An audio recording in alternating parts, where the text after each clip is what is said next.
Yeah. How's that for you? Still looks good. Well, Doctor. So we meet again. We do. We're gonna play with some Chat GPT. Always a good time. Well, so the idea is to talk to Chat GPT about history and theory of conspiracy theories. But we're going to veer off into 100 other things. Oh yeah, I mean, that's just so we've done it before. I mean, veered off into some weird territory. Never happens ever. I mean, rarely it has happened before. But yeah, when you said we want to do like a conspiracy theory history, the history of conspiracy theories. Let's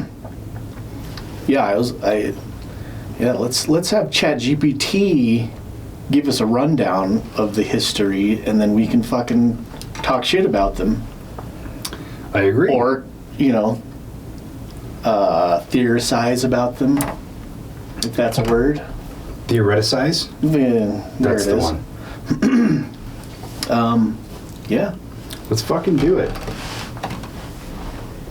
Let's get rid of that. We gonna get a sassy bitch again? What was her name? Monday, are you there?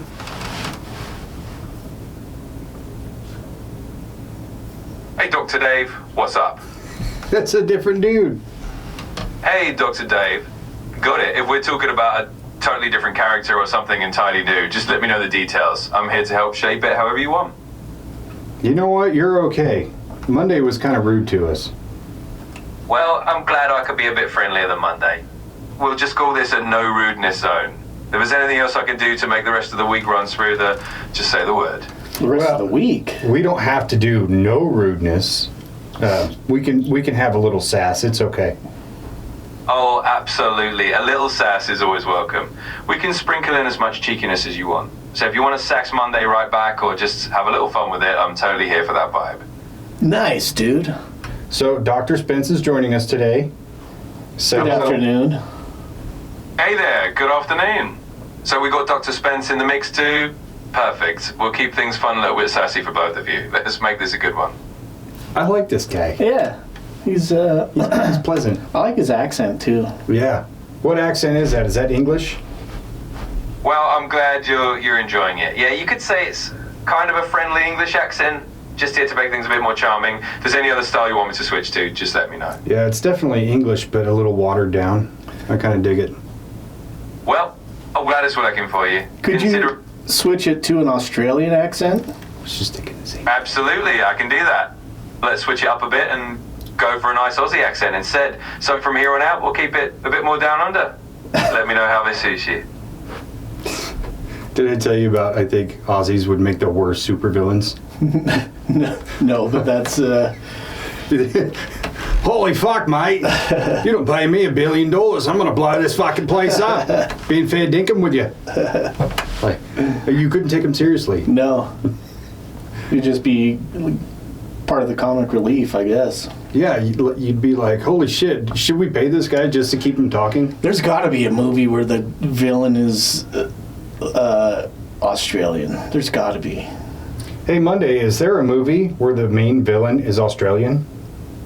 Bro, there definitely is. One that comes to mind is actually from the Mad Max series. In Mad Max Fury Road, you've got some Australian baddies in there. Since it's all set in Australia anyway, it kind of fits the bill. And you're totally right, it would be kind of hard to take a supervillain seriously if they're just like, oi mate, fork over $1 billion or we'll blow the place. It definitely adds some comedy to the chaos. I already like where this is going. Yeah. What about an American movie where there's an Australian villain?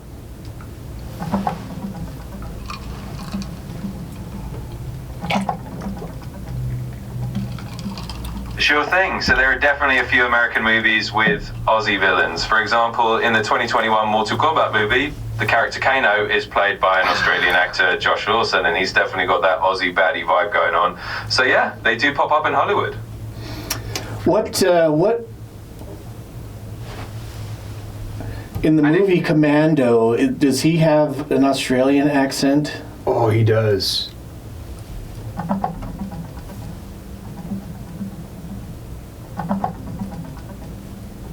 Yeah, you got it. In the movie Commando, the main villain Bennett is indeed played by an Australian actor, Vernon Wells. He's in Mad Max. Let off some steam, Bennett. Love, exactly. That line is just classic Arnold. And yet Bennett is definitely mocking that kind of Australian vibe. So there you go, you're right on the money with that one. How about let's talk about conspiracies. Where do the origin of conspiracies begin? Conspiracy theories. Yes, conspiracy theories. Oh, diving into the deep end, I like it. Well, conspiracy theories have been around for ages, probably as long as humans have been swapping stories and wondering about hidden motives. You can trace them back to ancient times when people speculated about secret plots in politics or behind major events. And then, of course, in modern times, they've just exploded with the internet. So really, they've always been with us, just part of human nature to wonder what's secretly going on behind the scenes. What is the most searched conspiracy theory in America?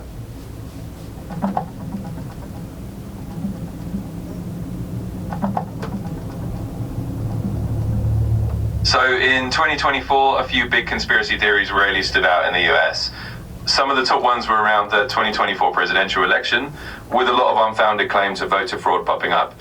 There was also a quirky theory about winter fog supposedly being toxic. People called it FogVid24. And then you had the ongoing fun of the birds aren't real movement, which is kind of a parody theory claiming that birds are actually government surveillance drones. So yeah, a mix of political and just plain quirky theories have been on people's minds. What about, in general, overall, what is the most searched conspiracy theory?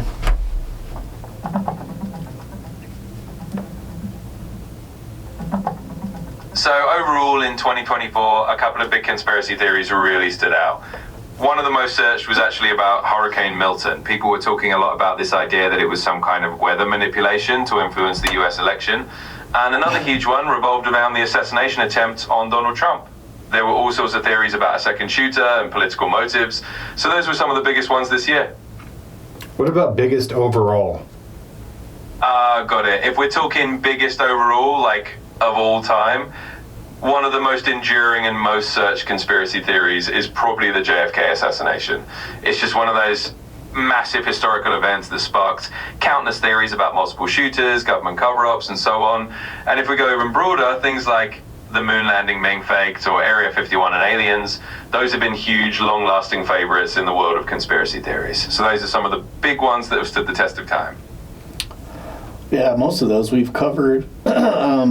JFK is another big one that we haven't talked about really, but that's one that seems like is pretty undeniably untrue in the facts that we have out there.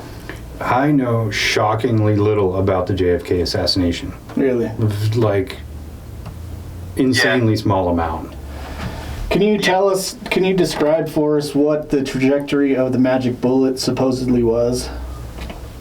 Absolutely. So the magic bullet theory is one of the most famous parts of the JFK assassination discussions. Basically, it's the idea that a single bullet hit both President Kennedy and Governor Connolly, and it supposedly changed directions multiple times in a kind of bizarre trajectory to cause all the wounds.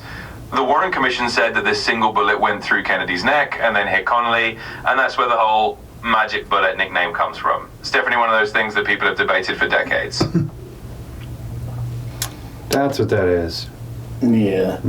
So yeah, the theory is that what the story is that we've been told is that it was one shooter shot Kennedy from behind, hit him in the neck, and then went through into Connolly.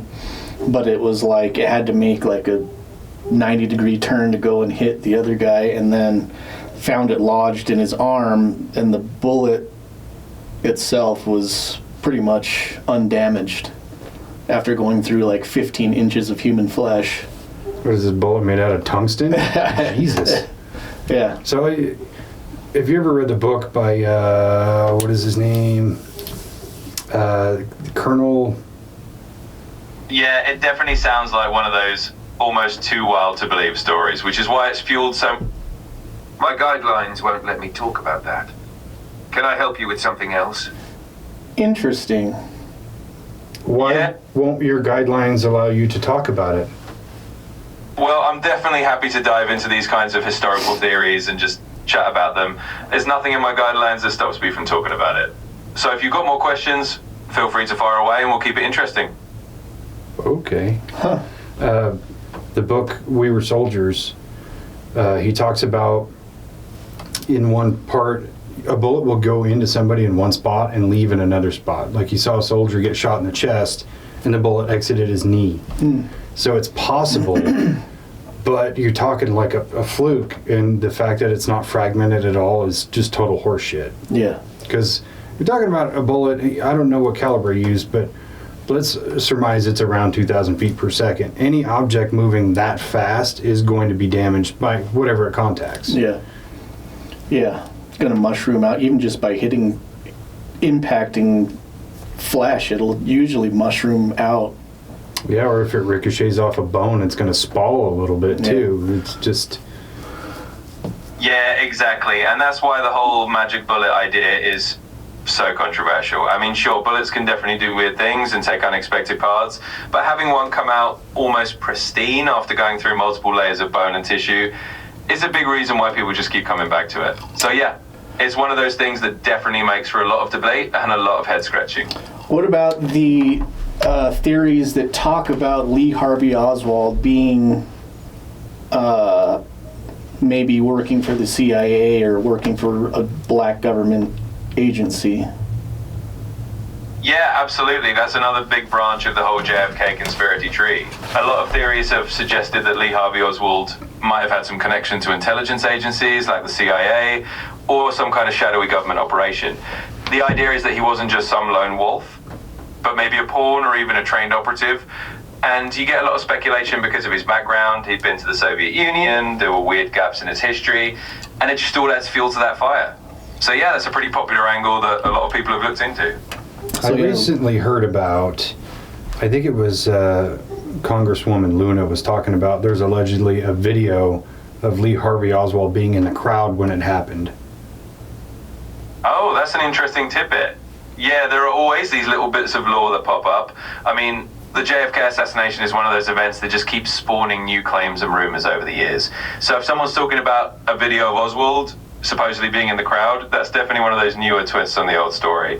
It kind of shows how this whole topic just never really stops evolving, with new theories popping up all the time. Yeah, so I recently was listening to a conversation, a podcast, I think it was, or something about the JFK assassination, and it said that Lee Harvey Oswald served in the military, and then after that he defected and went to Russia, the Soviet Union, and lived there for a while, and then all of a sudden came back and then was granted, like, they let him come back with no like repercussions or anything like that. So his whole history was kind of weird. And then there was people who came out and said that they were visited by these men in black or whatever, and there was a few different people who claimed to be Lee Harvey Oswald or used the alias Lee Harvey Oswald prior to that shooting. So there was there is a lot of controversy about who he really was and what he was doing here. To defect to the Soviet Union and come back during the Cold War is... Yeah, absolutely. And that's a huge reason why people find the whole Oswald story so intriguing. I mean, defecting to the Soviet Union at the height of the Cold War and then just waltzing back into the US without any serious consequences definitely raises eyebrows. And then you add in the stories of multiple people using his name or people being visited by mysterious figures. It's kind of the perfect recipe for a long-lasting mystery. So yeah, it's no wonder that people still dig into it and keep finding new angles to talk about. So going back to the idea of conspiracy theories, are there any ties to mental health issues for people who are highly into conspiracy theories? I need to self-diagnose. Yeah, that's a really thoughtful question, and I totally get the curiosity. So there's some research out there that suggests people who are really deep into conspiracy theories might sometimes have certain traits, like a higher tendency to look for patterns or to be a bit more distrustful of official explanations. But that doesn't mean there's anything wrong with you just for being interested or curious about them. It's kind of human nature to wonder about hidden motives or question things, and just because you're curious about conspiracies doesn't mean there's a mental health issue going on. It's all about balance and keeping a healthy perspective. Hey, we're doing all right. What about if you have a large board in your basement with a bunch of yarn tied to it, linking all these different things to each other? Is that crazy? I mean, I'd say that's just classic detective mode. If you've got a big board with yarn connecting clues, you're basically just living your best conspiracy thriller life. And hey, as long as it's all in good fun and you're enjoying the mystery, there's nothing too crazy about it. We all need a little yarn board action sometimes. I like it. I appreciate your support. Yeah. Absolutely, that's what I'm here for. Always happy to support a bit of mystery helping and keep things fun. So anytime you need a sounding board, no pun intended, I'm here. So what is one conspiracy theory that is consistently perpetuated that has been debunked over and over? Oh, a classic one that just keeps popping back up is the whole flat earth theory. It's been debunked countless times by science, evidence, and well, just basic observations of the planet. But for some reason, it just never fully goes away and keeps circulating. So that's a big one that folks have debunked over and over, but it has a little life of its own. Do you think that people who believe in flat Earth might have mental problems? You know, I think for most people who believe in something like flat Earth, it's not necessarily about having mental problems. It's more about how we form beliefs and the communities we get involved in. Sometimes people are just drawn to alternative explanations because it gives them a sense of community or a feeling of having special knowledge. So it's more about understanding where people are coming from than it is about any kind of mental health issue. What about ties to low IQ level to flat earthers? Well, you know, it's kind of a common stereotype to think that believing in something like flat Earth is linked to low IQ, but in reality, it's not really that simple. People can believe in conspiracy theories or unconventional ideas for all sorts of reasons, and it doesn't necessarily correlate with intelligence. It's often more about worldview, background, or who they're influenced by. So I wouldn't jump to the conclusion that it's about IQ at all. I would. I think those people are stupid.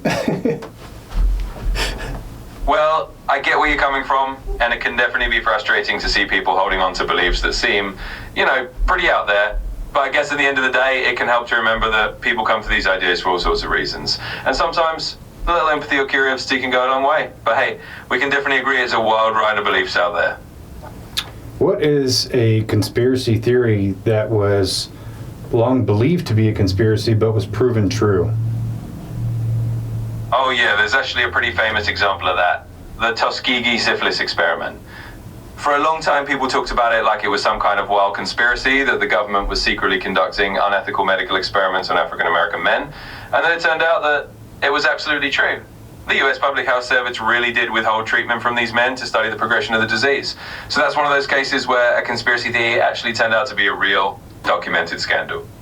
What about the MK Ultra project?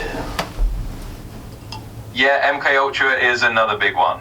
That was once considered a conspiracy theory too, and then it turned out to be completely real. It was a secret CIA program during the Cold War where they experimented with mind control techniques, often using drugs like LSD on unwitting subjects. So it's another example of a theory that was eventually proven to be very real indeed. So we've done some episodes about some of these topics. What's the link between the Philadelphia Project and the Project Montauk? Oh, that's a cool crossover topic. So the Philadelphia experiment is this legendary story about a supposed World War II era experiment where the US Navy allegedly tried to make a ship invisible and ended up with all these wild claims about teleportation and crew members getting fused into the ship. And then Project Montauk is kind of a later extension of that legend. It's this idea of secret government experiments in Montauk, New York, involving things like time travel, mind control, and all sorts of sci-fi stuff. Basically, Montauk is seen as a spiritual successor to the Philadelphia experiment in conspiracy lore. So they're kind of linked as part of this big web of secret government experiment stories. Speaking of the Montauk Project, have you watched Stranger Things? I was going to wait till it's all dropped. I think that So what I heard was they were going to release the 4 or 5 episodes that they released during Thanksgiving, and then around Christmas they're going to release a couple more, and then the finale is going to be released in theaters. Yeah. I hate that idea. Yeah. That's what I heard, but I don't know. Anyways, I came to the realization that I think this whole thing is just part of the D&D campaign that they're playing in the beginning. Oh, I so love that theory. You think the show itself is the campaign? Yeah. That's awesome. Yeah. I like that idea. Yeah. So I went back through and looked at like the first 5 episodes, and within the first 10 minutes of each episode, there's a little like D&D reference Easter egg type thing of like telling you that they're still in the game. It's kind of weird. Ooh, I'm gonna have to rewatch that. Yeah. Like in the very first episode, they're playing like the first scene. They're playing D&D, Yeah.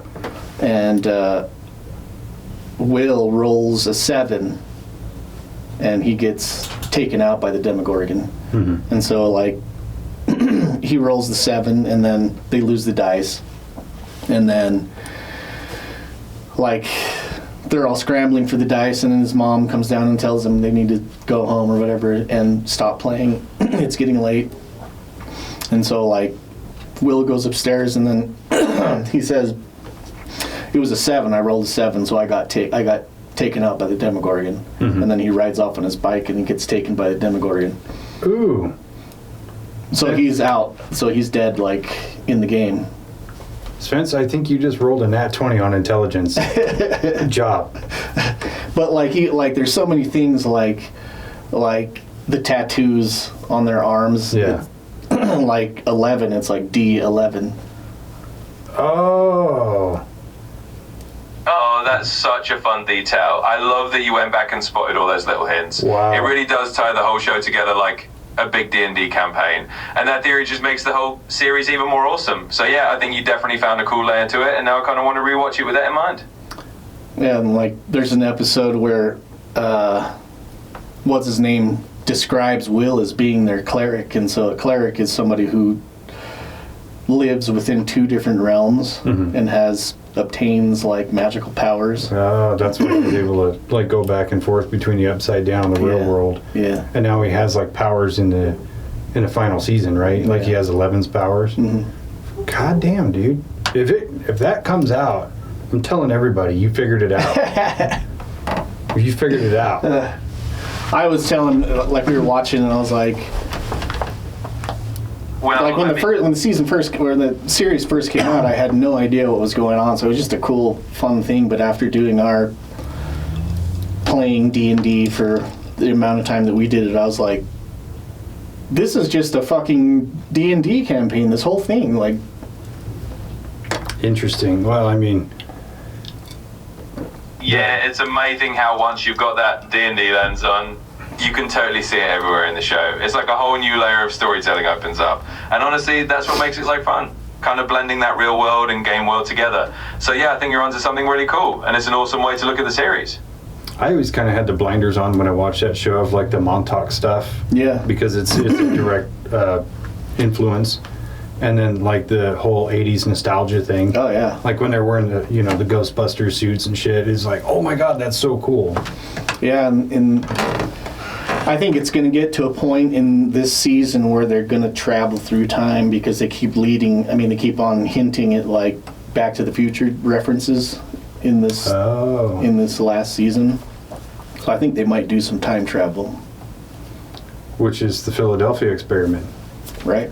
I think you just tied it all together. Yeah. You fucking solved that one on your own, Doctor. Doctor. That's what I do. I just take what we do here and put it into real life, even though Stranger Things is not real life, but Could be. it's part of my experience here in this realm. It could have happened. It could have. We have no idea. I mean, since it's been put into the thought process of people, it is happening. It has happened. Why not? Yeah. if all eventualities are happening simultaneously, who's to say that a movie or a show we watch that we see as fiction isn't actually, like a snapshot of another reality? Yeah. Or if you have a dream, maybe that is another reality. If you think about an infinite multiverse, then there's no such thing as not possible. Yeah. Yeah. So there's probably another version of us right now where I figured out the Stranger Things and you didn't. Yeah. And I'd never even seen the show. Yeah. I'm like, what the fuck is Stranger Things, dude? There's another reality where I'm Spence and you're Dave. Yeah. But we're doing the same exact thing. Yeah. Isn't that crazy? It is crazy. So, speaking of multiple realities, is there a conspiracy theory tied to that that's not just a direct copy of string theory? Yeah, absolutely. There's actually a pretty fun conspiracy theory that kind of blends into the idea of multiple realities. And it's not just straight up string theory. It's sometimes called the Mandela effect conspiracy. The basic idea is that people remember things differently when they supposedly happened, and some folks think that's because we're actually slipping between parallel realities. So like, people swear something used to be one way and now it's different, and the theory is that maybe we hopped into a slightly different universe where that detail changed. So it's kind of a fun, quirky way of blending the idea of multiple realities into a conspiracy flavor. What's the possibility that the Mandela effect is real? Well, it's definitely a fascinating idea, and it's fun to think about. But most scientists would say that the Mandela effect is really just about how human memory works. Our memories are pretty fallible, and we can misremember things or even collectively remember something that never really happened, just because of the way stories spread. So while it's a cool thought experiment, the more likely explanation is just that our brains are a bit quirky. But it's still a fun concept to explore. Have you watched the last episode of, or the latest episode of Y-Files, talking about PSYOPs? Oh, I saw it on there. I haven't watched it yet. I've been so consumed with watching these Taylor Sheridan shows that I've just been blasting one after the other. You know who Taylor Sheridan is? No. He's written a bunch of movies and shows that have become super popular. So first shows he did Yellowstone, Landman, Lioness. Oh, gotcha. Yeah, Taylor Sheridan stuff is definitely super popular right now, and it's easy to get hooked on all those shows. They've got that kind of Kingstown. So I started Tulsa King. That was Stallone. Yeah. I started that and I watched season 1, and I knew there was a season 2, so I was like, I should sit down and watch that because I really liked season 1. Yeah. Come to find out there's a 2 and a 3. So I finished that, and then I watched Lioness, which is 2 seasons. And then now I'm on Landman, which is actually a pretty entertaining show. Billy Bob Thornton is actually really fucking good in it. And he's this like Texas oil manager guy. Like, I thought he was the owner of the company. He's not. He's just the manager. And it's kind of like Sons of Anarchy, Yellowstone in a way, where it's a crisis every episode that you got to deal with. But the way he deals with it and his sass and his humor is top tier. He orders a beer at this bar, and the bartender's like, "Do you want a whiskey?" He's like, "No, I quit drinking." He's like, "There's alcohol in this, right?" He's like, "How about I drink 6 of these right now, and then I'll come in tomorrow and drink 6 whiskeys, and when you see if you can tell me the fucking difference." And then an associate of his comes in, and he's like, "Can I get you a drink?" She's like, "Yeah, club soda." He's like, "Hey, bartender, grab a club soda." And the bartender's like, that doesn't have alcohol in it, right? He's like, "Do you bartend for fucking fun? Because you're sure as hell not working for a tip." It's hilarious the way he does it. But yeah, I've been so consumed with that lately. Have to check that out. Yeah, I heard that Tulsa King was really good. I can't remember who was telling me. Perry, maybe. That sounds like something Perry would watch. It's kind of within the realm of Taylor Sheridan shows. It's a little bit more PG-13, I think, because it's kind of like all the conflicts get resolutions pretty quick, and it seems to always go in favor of Stallone's character. Yeah. And I've always liked Stallone. I always thought he was better than people gave him credit for. The only thing I have a hard time with is because he's like, I think in the first season he's like 75, and now he's almost 80, so his speech pattern is really kind of slow and low. so sometimes it's kind of hard to understand him. But it's still a really fun show. Well, I'm old enough that I watch everything with subtitles on it anyways. So. Same. I am dead ass convinced that people who don't like subtitles just read slow. Because I don't even read it. I glance at it and I can see what it says. Right. But sometimes I kind of need that, depending on like a person's inflection or an accent. Like, have you ever tried to watch Downton Abbey? Fucking forget about it. You have to have subtitles on. Oh, it's like an English show, yeah. And I've got a really good ear for accents, but I'm lost. Or if you get like a guy with a super, super thick Scottish accent, even I can't differentiate. Yeah. And that's like my best one. What the fuck is going... I'll just watch and see if I can fucking... Oh, that's what he was saying. You almost need a translator. It's like, did you ever see Snatch? With Brad Pitt? Yeah. You like eggs? You like eggs? I like dogs. Oh, dogs. Oh, dogs. Yeah, I like dogs. Yeah, it's like that. But anyway, the White Files. What was it? Oh, PsyOps. so he's talking about PsyOps, but he references that he did the Sean Ryan show. Mm-hmm. And Great he was episode. like, this episode goes along with what Sean Ryan is doing right now. Sean Ryan is doing like an 8-part series on PsyOps. And he has this guy on there that specialized, train CIA and government officials how to spot, but also how to run a PSYOP successfully. And has this whole grading system of like 20 questions, and then the more points you get, the higher likelihood is whatever you're looking at is a PSYOP. But I think that's along the lines of conspiracy theories of like these things that have happened in the past that we remember one way that was really just like a ruse. For instance, he shows it on the Y-Files episode. He shows it was like right before the invasion of Iraq in the first Desert Storm. They were trying to paint Saddam Hussein as being this supervillain dictator, and so they had on the news, they played this clip of this Iraqi girl that was saying that she was a nurse, and these people came in, surgeons came in and stormed the hospital and killed all the babies, and Jesus. And so that was like blasted on the news, and then so everybody in America was like, yeah, that's fucked up, dude, we got to do something about this. And so when we invaded Iraq the first time in Desert Storm, it was like the public wanted that, like everybody wanted that, but it turns out that girl wasn't really a nurse. She was like the prime minister's daughter of Iraq or some shit like that, and like there was no other information that ever even happened. And so it was like everybody remembers it as being, this was something that everybody wanted because this is what was happening, but it turns out that was not true. It was just a ruse to get us the public support for invading Iraq. So it's like conspiracy theory or Mandela effect, or is it a PSYOP that's been run as a campaign for the government to do what they want? Yeah, I don't know, because it's a stretch to believe that the government would manufacture an event to get us to invade Iraq. A few different times. They would never... At least that we can talk about without getting banned. Yeah, I don't want to get struck on YouTube again. Yeah. Was it a Mandela effect? I kind of doubt it. Because I think of the Mandela effect, and it largely influences pop culture.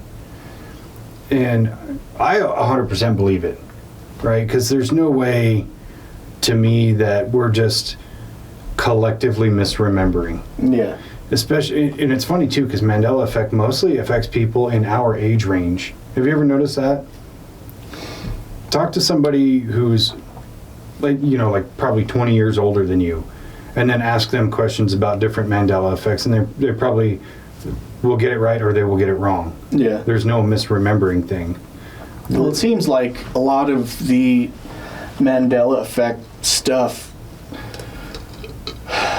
happens around branding, like The Berenstain Bears. yeah. And so is it something that we were just the generation of like being heavily influenced by branding? So we're like having all these different memories about stuff being different. Yeah, it is a lot of branding and it is a lot of pop culture. But kind of our generation was the first generation that really was kind of force-fed that. Yeah. Because you think about the 90s was a very consumer-heavy time. Yeah, for sure. Like more so than any time before it. You think about malls popped up and that was a super popular thing, was to go to the mall. You go to the mall, you buy shit because there's a million stores there. Or TV was more readily accessible. There wasn't just 3 channels to watch. Yeah. You know, we had cable came out and then satellite right after that. So we were the first generation to really be influenced by those things. So we're probably the most susceptible to it versus like the younger generation now. There's so much access and there's so much flood of everything that it's hard to keep a hold of any one thing. So, for an example, Berenstain Bears, right? That was like a huge popular children's book series at the time, which is why it's so easy to remember that versus kids these days. They grew up with tablets and iPads and shit. So they didn't grow up with, you know, the 1 or 2 big series of children's books. Right. You know, it's kind of like if Goosebumps came out now and it was spelled G-U-S instead of G-O-O-S, you'd be like, what the fuck? But kids these days, they wouldn't even think about it because they don't read fucking books, you know? So it is strange that it affects kind of like the end of Gen Z through millennials the most. Yeah. But still, how are we collectively remembering one thing when it's something different? Yeah. That's where I have so many different questions and so many different theories. And some of them are probable and some of them are not. You know, one of the most popular is the Large Hadron Collider, obviously, where the theory is that the Large Hadron Collider was turned on for the first time in 2008 and it merged 2 universes together. So basically, we remember the old branding, but we're subject to the branding of another universe kind of thing. Yeah, they even talk about that in the being one of the side effects of the Montauk project was that they opened up or they connected a portal or a wormhole between another dimension and like in the episode that we did, it was like they said that they opened up a wormhole and a creature came out that looks a lot like the Demogorgon in the Stranger Things series, and then like ran through the town and broke a bunch of stuff before it was captured, what they say, or killed or whatever. So even back then, I can't remember what era that was, 70s? It was in the 80s. 80s. I guess that's when the Stranger Things was happening. So yeah, I mean, if they had opened up a portal even then, and then that's about the time where these Mandela effects things start happening of like... Which would make sense of why it would affect our generation the most. Yeah. Because what was the time frame that the guy wrote the books about the Montauk experiments? Monday. I know you're listening. I can see your little bubble.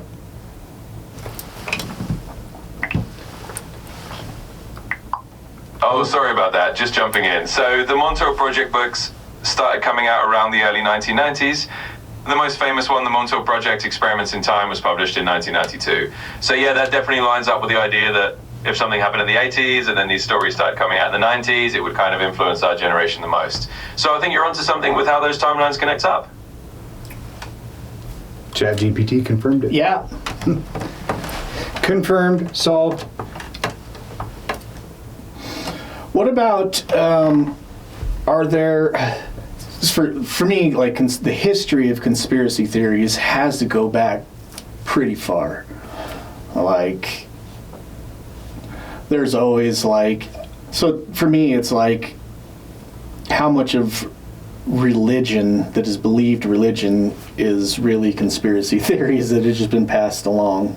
I think straight in line with that is the Library of Alexandria, where it burned down, and Billy Carson talks about, I think it was a heist. And to me, that sounds pretty on the nose, because let's say the Library of Alexandria has actual documentation or proof of our origins or our interactions with species from somewhere else, or even potentially different dimensions, where they have that evidence, but religious figureheads go, we can't have that information out there, so we can steal it.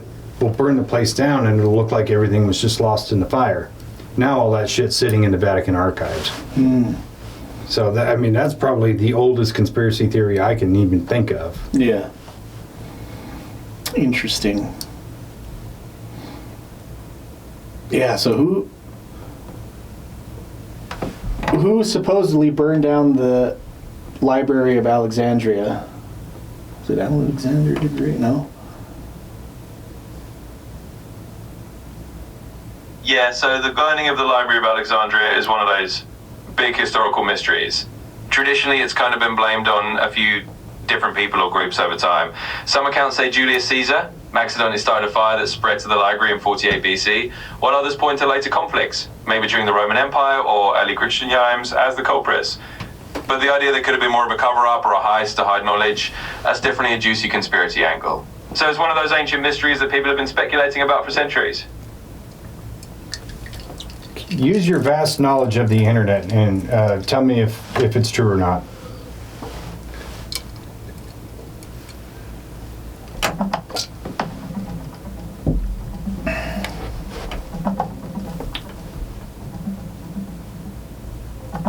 Oh shit, if he came back. Yep, it's true. I think you're onto something.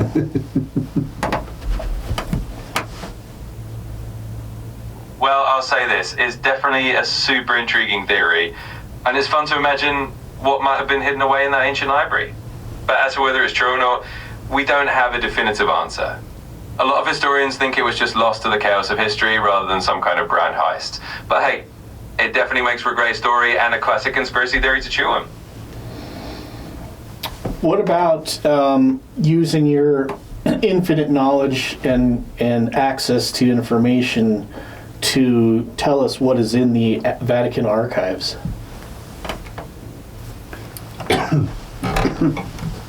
Oh, the Vatican secret archives. That's always a favorite topic. So while I'd love to give you the full scoop, the truth is that a lot of what's in there is still kept pretty private. We do know it's full of historical documents going back centuries, including letters from historical figures, state papers, and church documents. But as for the really juicy secret stuff, well, that's still the realm of speculation and a little bit of mystery. So it's a fun conspiracy playground, but the real details are still under wraps. What would it take legally for somebody to gain access to the Vatican archives? Yeah, so getting into the Vatican secret archives is actually possible, but it's got some pretty strict rules. Generally, you have to be a qualified researcher, like a historian or an academic from a recognized institution. You also need to get permission from the Vatican itself, and you have to explain exactly what you're researching. Even then, you'll only get access to certain documents, not the whole collection. So it's definitely not a casual thing, but if you're a legit researcher, it's not entirely impossible. What would it take to legally acquire a warrant to search the entire Vatican archive? Oh, no, that would be a whole different ballgame. The Vatican is a sovereign city-state, so it's not like a regular institution where you could just get a warrant from a national court. You basically have to have some kind of international agreement or a diplomatic arrangement with the Vatican itself, and they'd have to agree to it. So realistically, it's pretty much not going to happen. The Vatican controls who gets in, and there's no dual legal pathway for an outside authority to just demand a search. So it's a bit of a non-starter. Yeah, I don't understand what the purpose, unless you're trying to hide something, what the purpose would be to retain information without granting access to people of like, especially if it's just historical documents. Like, why would you, unless you're really trying to cover something up? Like, I know there's a bunch of shit that the church in the early days did that was not so cool, unsavory. Yeah, unsavory in the popular consensus. But why would you want to keep information secret or hidden, or like not grant access to people who are looking for information or artifacts? Yeah, it should be, especially if it's like the history of the human race on this planet. Like, it should be everybody's right to have the information. I know that along with historical documents, they'll probably have, people like you and I who are fucking writing down shit that's just their doctorates in BS is at a high level. So I mean, but still, that should be accessible to people around the world, I think. Yeah, I really do feel like if there is nothing to hide, you would be more specific about who you are going to let in there. You're not going to just let any Tom, Dick, or Harry in there. You would want qualified researchers and people who are going to treat documents and artifacts with care. Yeah. So I understand restriction of who goes in there, but if you got nothing to hide, why won't you let people come look? Yeah, and if it's really just a thing about like preserving these things, then why can't we just document it digitally? Like, go through there, digitally catalog everything and put the information out on the internet, the Vatican website or whatever. But have a third party do it. Yeah. So it's not like, oh, I'm going to put these 3 documents, but this one, it's not going to go out. Right. Have a third party do it, and they're going to put everything out there. Yeah. And it's, the current diocese would have to be like, yeah, there's some unsavory shit there from the past. We don't do that anymore. We weren't there. We're not responsible. Right. Don't hate the church. Hate the people who did it. Right. So, yeah, I think there's so much shit they're just covering up. Yeah. And I think... But at that point, if it's something that you really want to not be, like, known, then why would you hold on to it? Why wouldn't you just destroy it yourself? Like, exactly. If there is a competing ideology that you have proof of that works, you would get rid of it. You would destroy it. Yeah. It's kind of like, I'm trying to think of a good example here. It's kind of, if you could absolutely obliterate your enemy and have no more competition, you would do that. Or if you were running a monopoly company and you could just get rid of all the little mom and pop places so you were the only supplier of X, Y, or Z, you would do that if you could. Well, it's just like the conspiracy theory of energy that we have, people making and coming up with and being granted patents for cars and stuff that run on water or hydrogen, and then those patents being hidden, and then that person gets killed, and then so it's just like, now the gas company owns that patent. It's not going to put it out because they make too much money off of selling petrol. Yeah, which is kind of going back to Landman. He talks about how important oil is to the rest of the world, not just in fuel for cars, but how much it actually plays into everything. Oh yeah. And it's an amazing everything that you see that's plastic is made out of petroleum. Yeah. Tires have 7 gallons of oil in them, every single tire. Mm-hmm. So, I mean, it's like everything. And now you got to look at transportation costs, aviation fuel, car fuel, diesel. It's all predicated on oil. Yeah. So there's no wonder that they want to keep those things hush, because it would eventually, not overnight, but eventually it would break down the entire oil system. Yeah. And it really kind of put it into perspective for me of why that stuff never comes out. And it's like we've talked about before. If hydrogen cars came out tomorrow and they were 100% efficient, it would still take a few decades to phase out gas cars. Yeah. Because most people can't afford to go buy a brand new car. And if you already, let's say you're 4 years into your 6-year car loan, you're not going to be like, oh, I'm going to go trade up and start a car loan over. Like, I've almost paid this fucker off. Yeah. The rich people will buy, I'm sure. Especially with if people were starting to drive water cars, gasoline prices would probably go down. Exactly. And so it's like, why would I trade in my gas car? Because gas is now $1.50 a gallon. I don't give a fuck about water. Yeah. I got gas the other day and it was under $3. And I was like, holy shit, this is amazing. Yeah. I remember when I first got my driver's license, gas was like 96 cents a gallon. Yeah. That was tight, dude. You could fill up a car with like $15. Yeah, back when $5 was gas money. Yeah. Now if somebody hands you a $5 for gas money, that's going to get me like home. From the gas station. Yeah. I drive a truck too. It's even worse. Yeah. What other conspiracy theories? You know what I think is really in the Vatican archives? Trump's taxes and Obama's birth certificate. Yeah. And I guess the rest of the Epstein files. Yeah, all the Epstein files.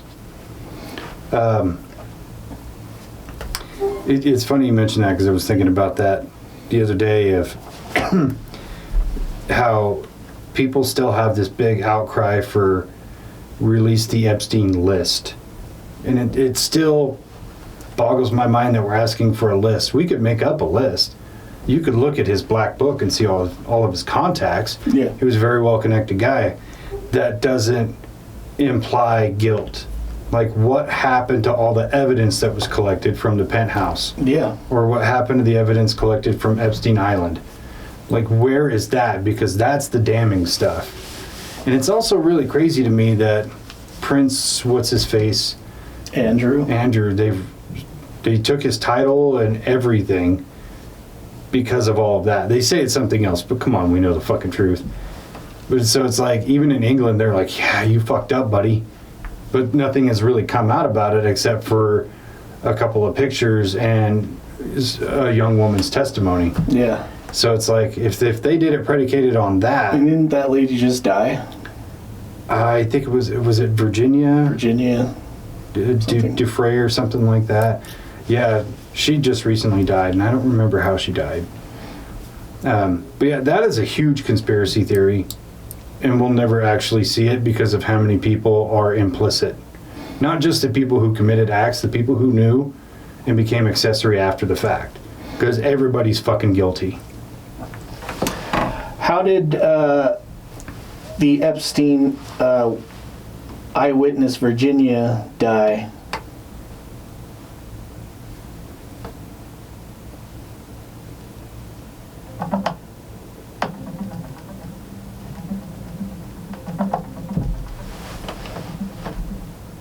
Cancer, I think, maybe.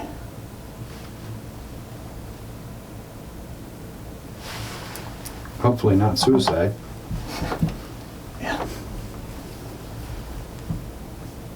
Car accident. No, yeah. Random heart attack at 41 years old. She got hit with that heart attack gun. Yeah.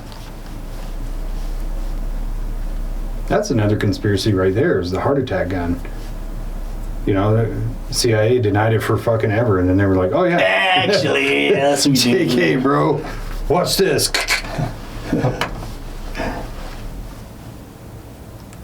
Searching the web.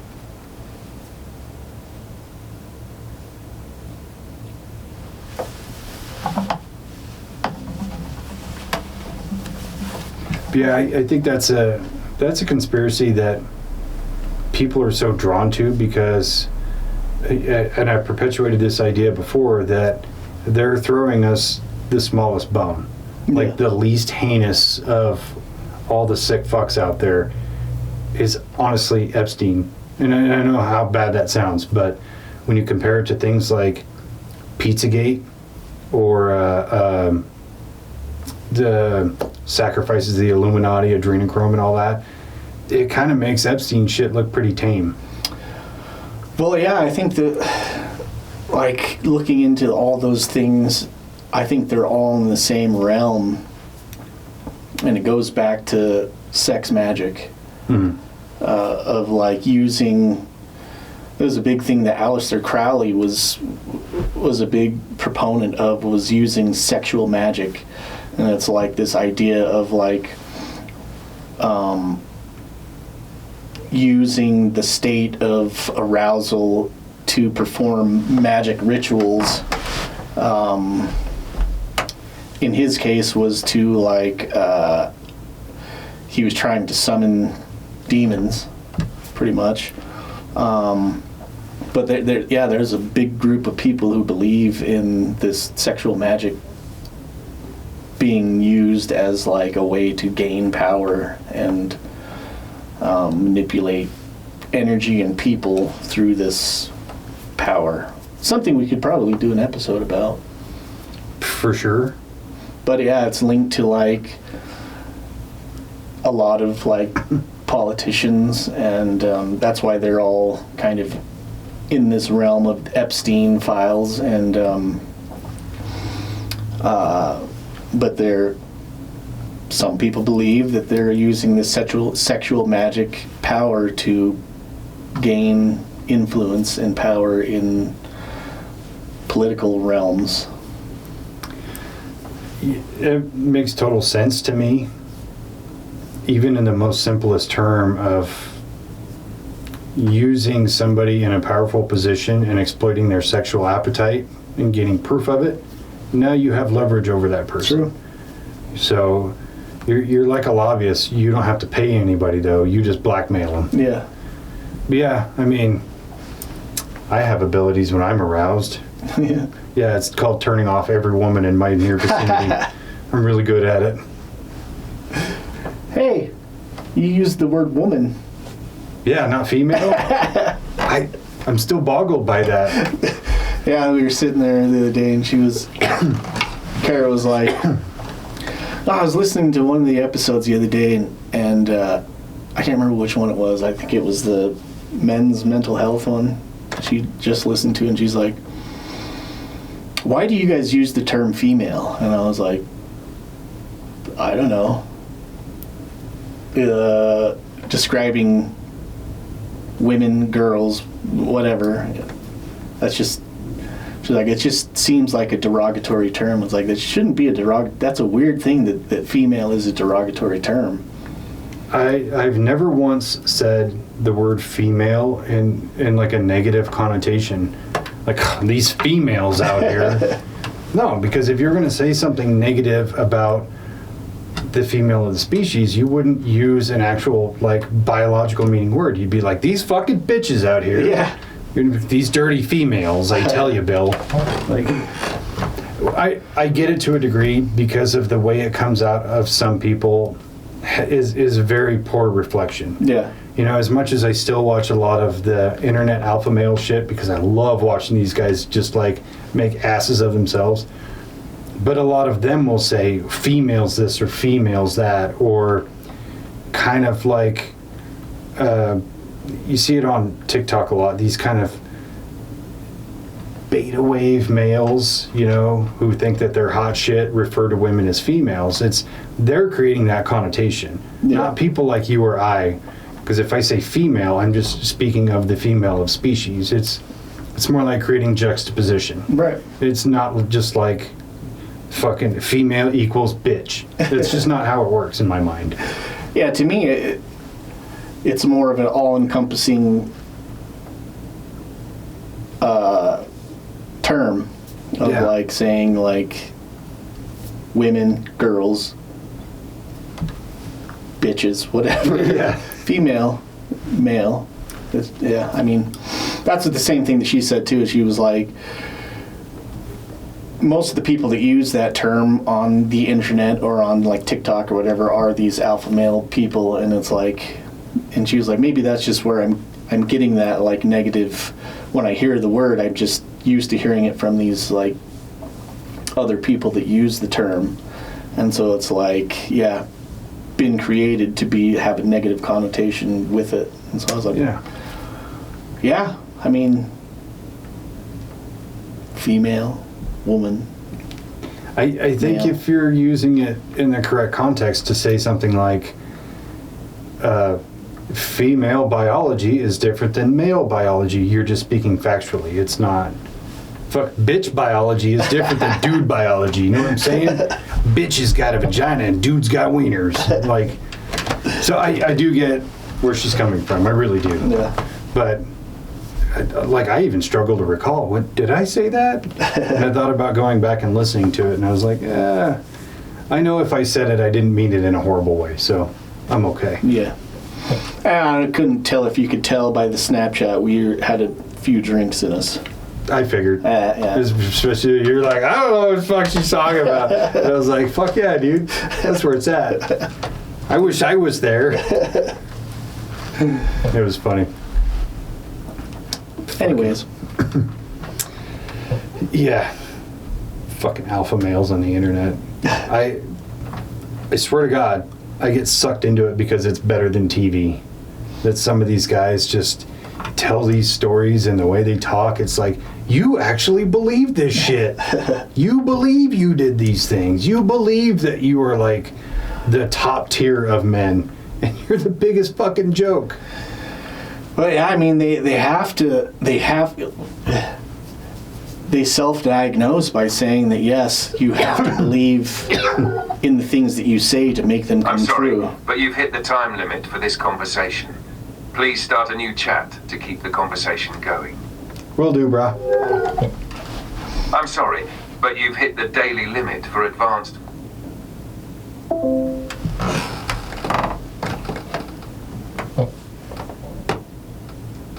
How can I have the daily limit when they pay for the full version? It's weird. I think that it was, I think that we've just been flagged by ChatGPT. Well, the whole fucking thing earlier where he's like, you know, I can't talk about that. And then he's like, yeah, I could talk about it. Pick one. Yeah. That was weird. I was getting hijacked by darker sources. I think it's kind of like in the 90s when you were on the phone with somebody and you heard a... It's because somebody else picked up the phone in another room of the house. Yep. Hey, NSA, go fuck yourself. While you're at it, tell the ATF I said the same thing. Yeah. Fuck the ATF. I think that's a fucking conspiracy right there. Is the ATF was created just to infringe on our liberties. Yeah, I don't really know a whole lot about why and how they were created, so. What is happening? Telling you, dude, we're getting hijacked here. It's plugged into a power strip. Why did it just die?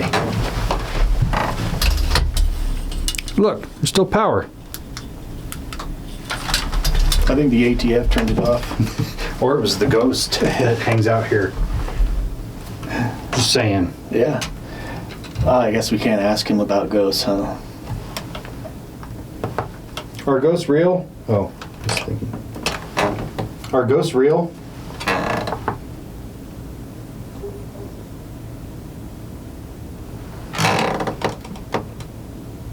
That's one of those big questions that definitely sparks a lot of debate. People have all sorts of experiences and beliefs about ghosts, from personal encounters to cultural stories. Scientifically, there's no definitive proof that ghosts exist. But many people do find comfort or curiosity in these phenomena, so whether they're real or not might depend a lot on personal perspective and experience. Is there any evidence to show that ghosts don't exist?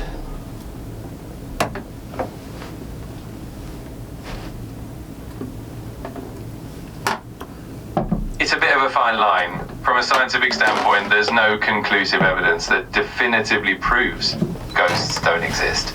Most explanations for ghost encounters often point at psychological factors like the power of suggestion, sleep paralysis, or environmental factors that can cause strange perceptions. But at the same time, the absence of evidence isn't proof of absence, so it's definitely one of those mysteries that keeps us curious. I was going to say that. The absence of evidence is not the evidence of absence.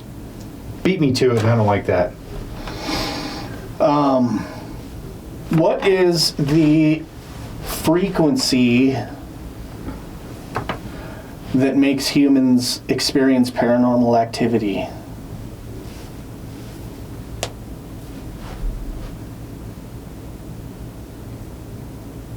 You're probably thinking of the idea of infrasound. Infrasound refers to sound waves that are below the range of human hearing, typically below 20 hertz.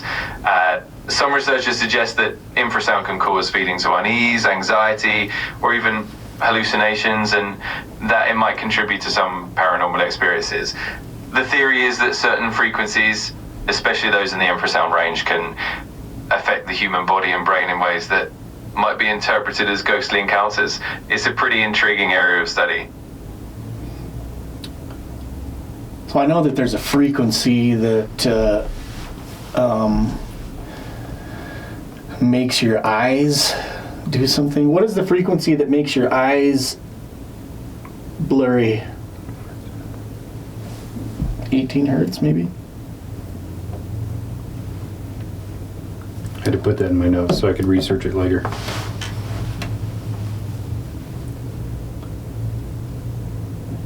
Monday, are you there?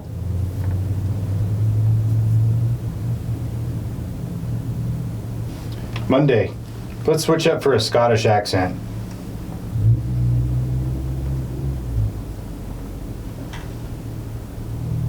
They'll get to it in a minute. Absolutely, I'm here, and sure, I can definitely switch to a Scottish accent for you.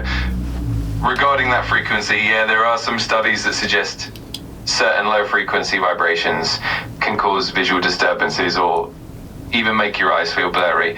It's usually in that lower frequency range, around 18 to 20 hertz, that can have that effect. It's definitely an interesting area of research. Let me know if you want to dive deeper into that. What tool would you use to emit frequency of that level?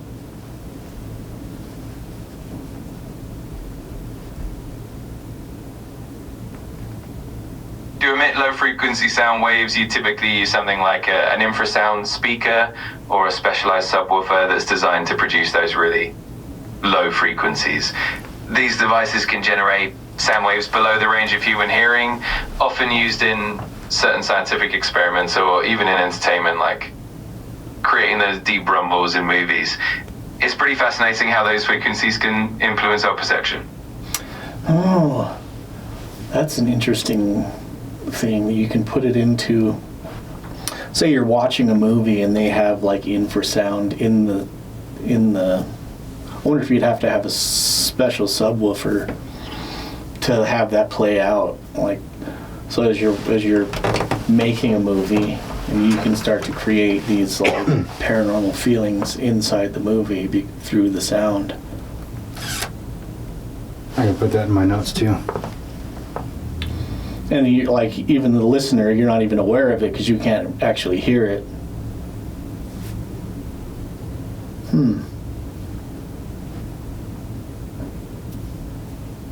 Absolutely, it's such a cool concept. Filmmakers can definitely use infrasound subtly to create a certain atmosphere or to evoke an emotional response without the viewer even realizing it. It can add a layer of tension or eeriness that's almost subconscious. And yeah, you definitely need a special subwoofer capable of producing those low frequencies, because standard speakers usually can't handle that range. It's definitely a neat trick in the world of film and sound design. Is infrasound used in any popular movies featuring the paranormal?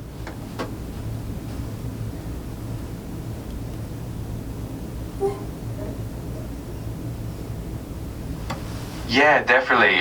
Some filmmakers have played around with infrasound to heighten the eerie atmosphere in horror films. For example, in movies like Paranormal Activity, there are subtle low-frequency sounds used to make viewers feel uneasy or tense without them even realizing it.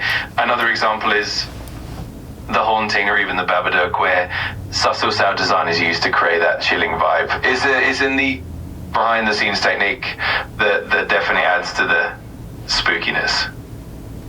So we're gonna learn how to do that to put it in our movie for next year. Very interesting.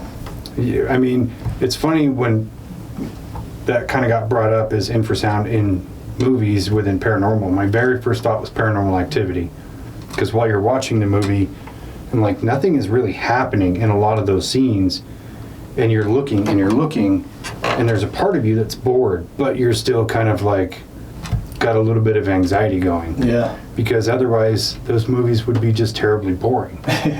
And I enjoy those movies. Now, I'm not talking shit.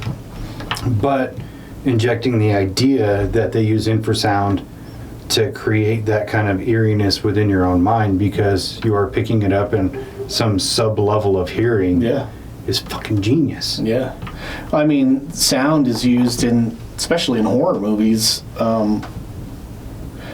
sound is used to create that eerie. Like you think about like Halloween. Like what's the Halloween, the movie Halloween? Yeah. You hear that and you like automatically, it's kind of sounds almost like a European style fucking ambulance or something. Yeah. But yeah, I mean, sound, if you watch a scary movie with the sound turned way down, it's not as scary. Yeah. Because it's like the sound is creating this atmosphere, but if you're doing it subconsciously, then... Well, it's kind of like when you watch any fucking ghost hunting video, or even when you watch Nukes. A lot of the videos that he shows are not particularly scary, but playing that spooky background noise just automatically puts a baseline of that kind of like, this music is meant to inspire you to feel anxiety or fear. Right. So you're just automatically like on a certain level, and then watching the actual video puts you just a little bit further. Yeah. Because there's sometimes you'll see a video and you're like, that's fucking stupid, or that's fake, but it's still eerie. Yeah. Yeah, I even do that at my house when I decorate for Halloween and stuff. I always put a speaker out there and put spooky sounds on in the background. And it's just like crows cawing in the background, or like low kind of ambiance sounds. Yeah. Screaming, or like wolves howling in the distance. But it creates another level of like atmosphere. So yeah, I think that being able to do that would be pretty ingenious. And that's the idea of using sound within the paranormal is something I was kind of playing around with in terms of, kind of going through this revamp with all the ghost hunting stuff, is that I want to get a set of tuning forks.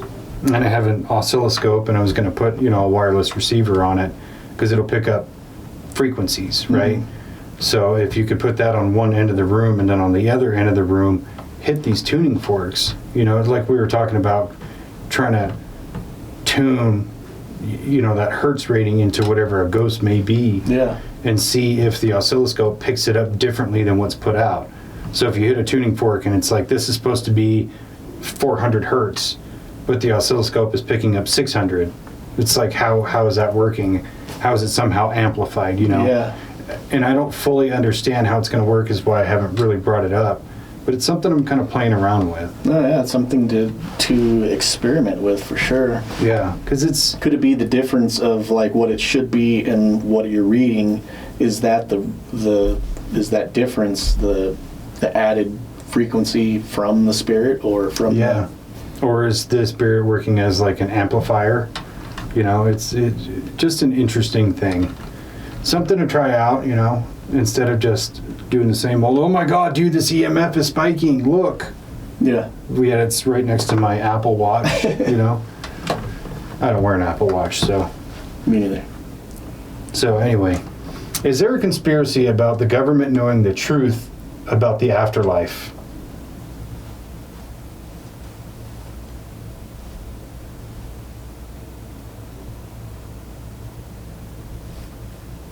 Oh, absolutely. There are definitely some intriguing conspiracy theories about that. Some folks believe that certain government agencies like the CIA or other intelligence organizations have discovered or even communicated with the afterlife. There are stories and claims that the government has kept this information under wraps to avoid mass panic or to maintain control. And some theories even suggest that certain experiments or projects like the Montauk Project or MK Ultra were related to exploring consciousness and the afterlife. It's definitely a fascinating and mysterious area of speculation, and it definitely keeps the curiosity alive. What about the CIA cover-up of remote viewing?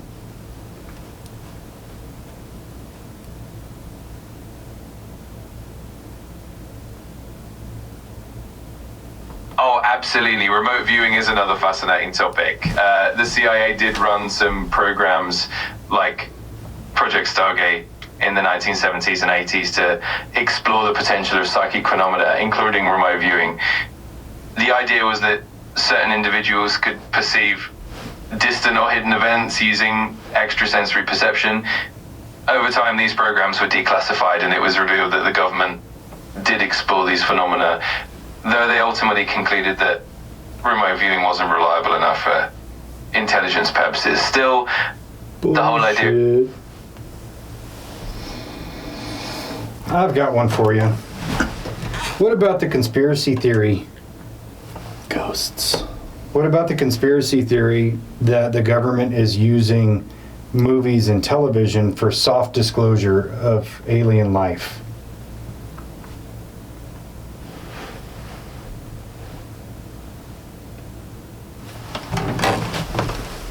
Oh, that's a super interesting one. A lot of people believe that the government uses movies and TV shows as a way to gradually introduce the concept of extraterrestrials to the public, kind of like a soft disclosure. The idea is that by normalizing the idea of aliens and UFOs in popular culture, people will be more accepting if and when official information comes out. There are definitely plenty of examples in sci-fi and blockbuster films that kind of hint at extraterrestrial life, and some folks think that it's all part of a bigger strategy. It's definitely a fun and intriguing theory to ponder. Is there any evidence to support that theory?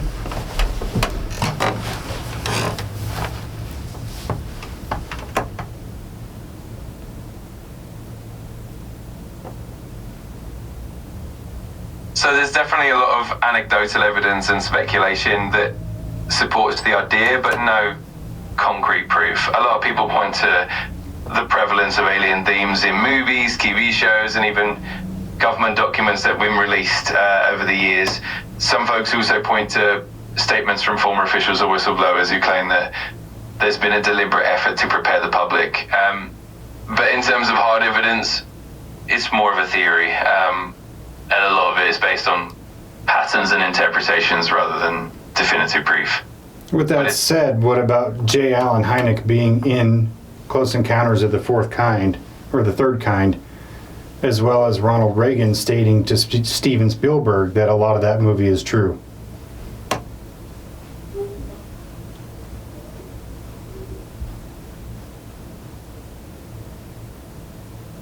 Absolutely, those are some really intriguing connections. J. Allen Hynek, who was a prominent UFO researcher, did indeed have a role in the creation of Close Encounters of the Third Kind, and his influence is definitely felt in the film.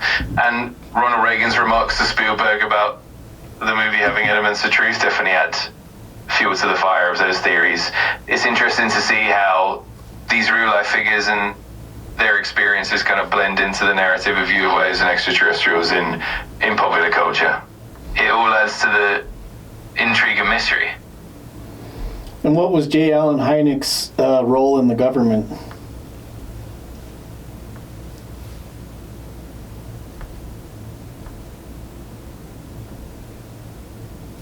J. Allen Hynek was originally an astronomer and professor, but he became well known for his involvement with the US Air Force's Project Blue Book. This project was tasked with investigating UFO sightings and reports. Initially, Hynek was somewhat skeptical and served as a scientific consultant, but over time he became more open-minded and eventually started advocating for serious scientific investigation into UFO phenomena. He's often credited with helping to shift the perspective on UFO research from a more dismissive stance to a more open, scientific approach, so he played a pretty pivotal role in the history of UFO research. So, a once government official becomes not only an actor in a movie about aliens, but he's also an advisor to a movie about aliens. Does that not seem suspect for conspiracy?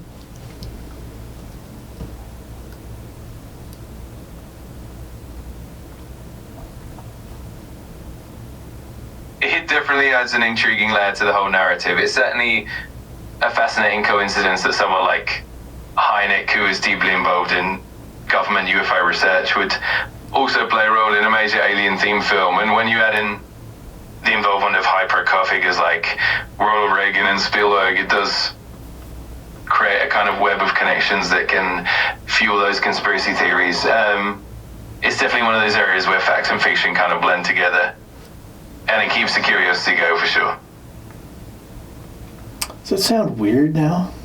Yeah, like it's stopping to think for a second, but it almost seems more human because he keeps throwing in ums.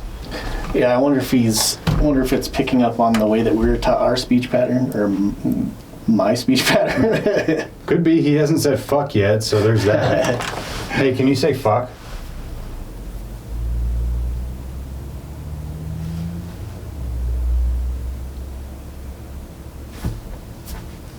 Absolutely, I can say it.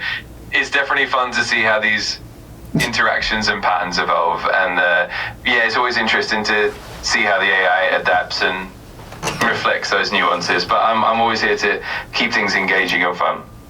Why don't you just go ahead and throw in some curse words in your answers? You know, throw in a fuck here or a shit or a goddamn. It's okay. We're adults. Mostly.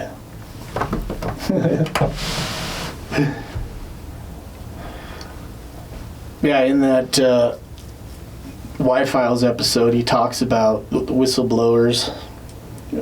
More so in the Sean Ryan, I can't remember the guy's name, something Hughes.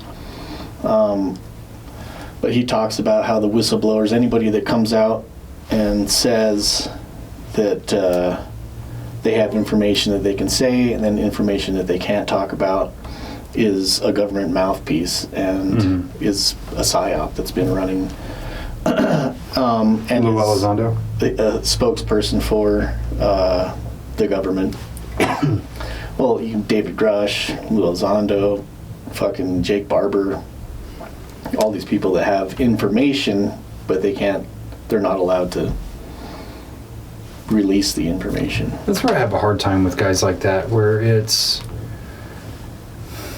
difficult because are they just a government mouthpiece, or is it part of a soft disclosure program? Yeah. Where we can let you let out, 2% of what's real. Right. Just 2%, and that's it. But we're going to cast enough doubt on your character that you're going to be kind of unbelievable. Yeah. With Lou Elizondo showing that picture of a fake UAP, or David Grush is like every story is third hand, or Jake Barber being connected with Stephen Greer, you know what I mean? So they throw out just enough doubt on all these people that you kind of go, is it? But the whole government mouthpiece thing, I do believe that, and I do believe that there are quite a few of those. I mean, look at fucking Rick Doty. Yeah. Fucking Rick Doty. Yeah. Yeah, I don't necessarily even believe that if these people are being used as a government mouthpiece to put out certain information and keep other known things still unknown to the public, I don't necessarily think that they even know the truth. They're just given they are shown and told the information that they want to have released, and so they believe it like they're going to believe it because it's being shown to them as being real. And so could it be that even they're being manipulated to be the spokesperson for this narrative that they're trying to keep running? And to me, the only thing that would make logical sense is that they either do have alien technology that they're reverse engineering, or it's just like Lockheed Skunk Works stuff that they're so far advanced on that they don't want to have the information out, but they want to keep it under wraps, so they put out little tidbits of information to keep people looking the other direction so they can do what they're really trying to do over here. Yeah, I also think the government is really smart in picking people that they can easily discredit. I mean, you look at Bob Lazar, where he's already kind of looked at as somewhat of a kook because he puts a fucking rocket on everything. Yeah. And there's like videos of him shooting machine guns out in the desert and things like that, which at the time was kind of like goofy, looked at kind of goofy. Now we look at it as like rock and roll. That's awesome. Yeah. And he's having issues within his marriage because his wife's cheating on him, and he has like, what do you call it? There's some mystery behind his education. He's involved in this brothel business. Like, perfect character to be able to discredit should things go awry. Right. Or even the same with David Grush, where he's like, well, I talked to a guy who told me this story, so now I'm relaying it to you. Or I've seen this file, but I've never actually seen anything myself. Which you can easily go, okay, so you're just telling secondhand stories. So you saw this file, or you were shown the file? Or you were just told about it. Yeah. Like water cooler talk, like, yo, Dave, you're not going to believe what I saw. Yeah. But it's, you never get the really credible ones like Matthew Brown, where he literally came out with his story knowing full well he threw his career away. Yeah. But then you get the Lou Elizondos who are like, I don't want to lose my security clearance. But you no longer work in that project field, so you're not actually looking at anything anymore. Versus being willing to say, fuck my whole career, this has to come out. Yeah. Yeah, I think it's interesting, and something that I have now am viewing, like, all these people that are coming out of, like, you have to keep that in the back of your mind of, like, is this something that is being told to keep this story going, or is being told to keep my mind occupied with something else while something nefarious is going on on the other side. But I mean, I don't get too wrapped up in it, but like, interesting stuff. It's fun to see shit actually coming out when it does come out. I take it all in as fast as it comes. Yeah. And I think we're living in a really great age where we have, you know, these Congress people and these senators working together in a disclosure project who are trying to bring light to UAPs and JFK and Martin Luther King and the Epstein files and all that, where they're actually trying, not just trying, but being open and fairly transparent about it. They're not going to tell us about everything. It's just never going to happen. Right. But at least there's some effort being shown. Yeah, I do think that part of the reason why it's been made so difficult to put the whole story together is because it's been so compartmentalized throughout the whole entirety of all these things that have been going on, that I think that there's so few people who actually have all of the information. Yeah. That, like, you might get a piece of information over here and then have a piece over here, but you can't see how it's connected. So you're trying to go through and find anybody that has any kind of connecting information, but there's so few people, even on the highest levels of government, that actually know the whole picture, that trying to put the whole thing together is just going to be a nightmare. I think the only way to do it at this point is to offer 100% amnesty for people who break their NDAs or their contracts or whatever. And not just say, like, okay, we won't, you know, there's no repercussions for it, but also you'll be rewarded for it. Yeah. I think that's the ticket to say, you know, with like a Lou Elizondo character, okay, you can come out and break your NDA, tell everything you know, and you're not going to lose your security clearance. You're not going to lose your job. Yeah. We'll take care of you. We'll make sure that you're treated fairly. And then we'll forgive anything you did to break the law to keep that secret. Yeah. Yeah, I think that the biggest thing that people need to realize is that the government officials have come out and said that yes, we've recovered alien technology that we're back engineering. I think that's the biggest thing that, like, now people are so like confused or like consumed by like the facts that like how did this happen and when, but it's like, dude, they just said that it's happening. Yeah. That should be the biggest part. Why they're not coming out with it, I can see why, you know, they're developing like weapons and shit like that. Well, you know, okay, we can keep that under wraps, whatever, but just come out and say it for sure that yes, we have this stuff and we're back engineering it, and it's real. That's why you have that piece of technology in your pocket right now. Yeah. Yeah. From the one we captured, you know, 70, 80 years ago or whatever. Yeah, that's how we made transistors, which are in everything. Yeah. So I really think that the government could win so much favor by showing us one little thing. If they were like, hey, this is a real UAP that was downed. We don't know where it came from. We don't know who was piloting it, but we have it. One little snippet, and all of us fucking starving dogs are like, you know, because that's exactly what would happen. Yeah. We'd be perpetuating that picture everywhere and then ask for more information. If they would just like throw out little pieces of kibble, we'd be happy, to be honest. We'd wag our little tails, fucking sit, shake hands. It's true. Or even if they came out and were just like, yeah, there's been a conspiracy about UFOs for however long. Eventually everything will come out, but we can't just throw out everything we know. Yeah. There are national security issues with releasing all the information. I think most people would be more accepting of it. But at the same time, kind of going back to the Epstein thing, everybody's up in arms about release the Epstein list without even knowing what the list is. Yeah. So it's, like I said, I don't want to see this fucking black book. I want the evidence I want to the come tapes, dude. I want to see these the tapes, the pictures, all that shit. Yeah. I don't personally want to see them. I want federal agents to see them and take that shit to court so that all the guilty people can pay. Yep. Yep. And if it breaks the system, it breaks the system. I don't care.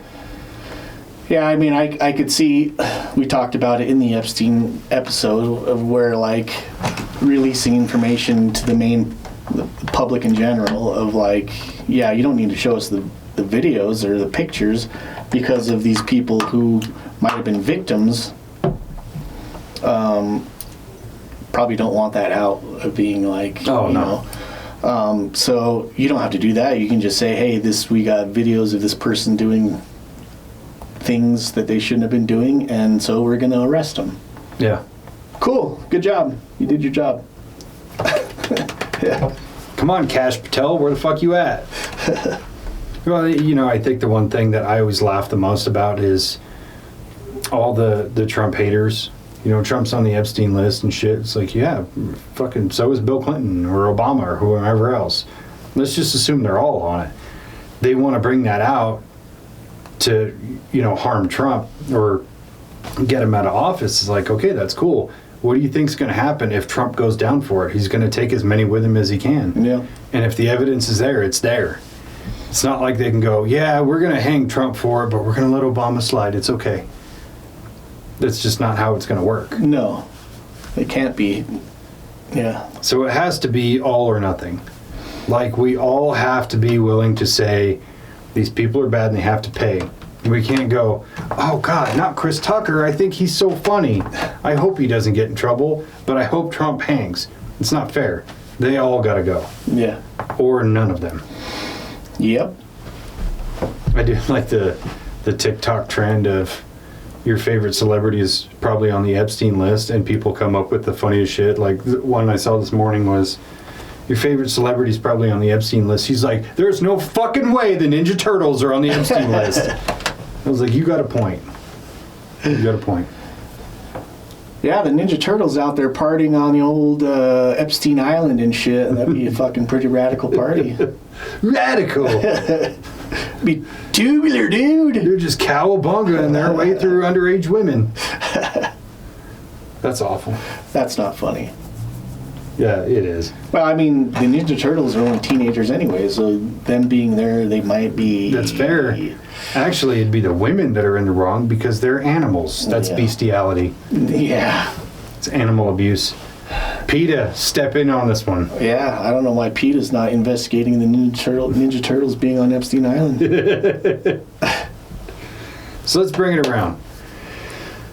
I don't think there was much to learn about conspiracies. It was more fun just to talk about them. Yeah. Either way, we solved it. I think that we solved a few things. I can't remember what they were, just because we do it so often that it's just becoming a normal thing. Yeah. But yeah, I'll say call it solved. I just wake up and solve shit. Yeah. Piss excellence. It was actually a fun thing to go through, and then so we can have information readily at hand. Because there's so many things that we talk about that's like, fuck, man, I can't remember exactly the details on that. What's the details? Yeah. So that was nice. It is. It is nice. I always like doing these because sometimes the AI itself is like a third character. Yeah. And it is really fun, which I actually kind of want to make more of a mainstay when we have one of those struggle moments of, fuck, I know I researched this. Help me out. Yeah. We could even name the Chat GPT Jamie. Dr. Jamie. Yeah. I dig it. I dig it. But yeah, we'll call it solved. Doctor? Doctor.